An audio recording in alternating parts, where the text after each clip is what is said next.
wasn't your dad, your biological dad. Right. Yeah, but I don't believe in that because he raised me. I didn't even know he wasn't my real dad till I was 11. Because my brothers and sisters' last name is Harrison, and mine is Shaquille O'Neal. So I asked my mom one day, I said, hey, why are they Harrison and I'm Shaquille O'Neal? And she's like, baby. And then she told me the story. And then she said, you want to meet your real dad? I was like, cool. So we go right back where I came from, the projects in Newark, New Jersey. I'm like, I'm cool. Like, nice to meet you, sir. I'm cool. I got a house. I got brothers and sisters. I'm cool where I am. Then when I turned 18, the other guy showed up.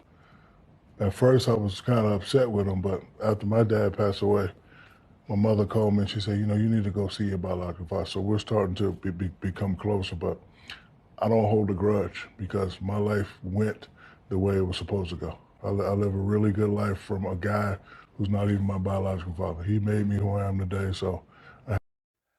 So Shaq was on the Pivot podcast, and on a clip I just posted, he was talking about he was thinking his stepfather was his real father, and he didn't even know who his real biological father was until he was 11. So I guess growing up, his mama just didn't tell him. I'm assuming that his mom never had a relationship with his biological father, and she got with stepfather, married him, and the stepfather took him in as his son.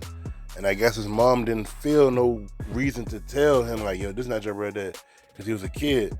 And then he was growing up realizing, like, why his older brothers had a different last name than his last name. And then that's when mama told him, like, yeah, do you want to meet your real dad?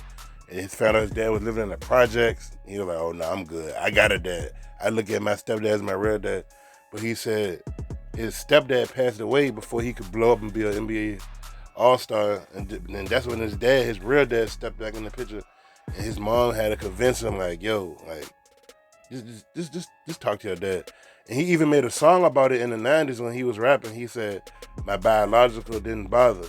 And I think he said that, like, he was buying stuff for his dad, like, after he blew up in the NBA and stuff. And I respect him for that. He ain't hold no grudge against his father. Maybe his dad was going through some troubled times, man. What y'all think about this? Your boy B.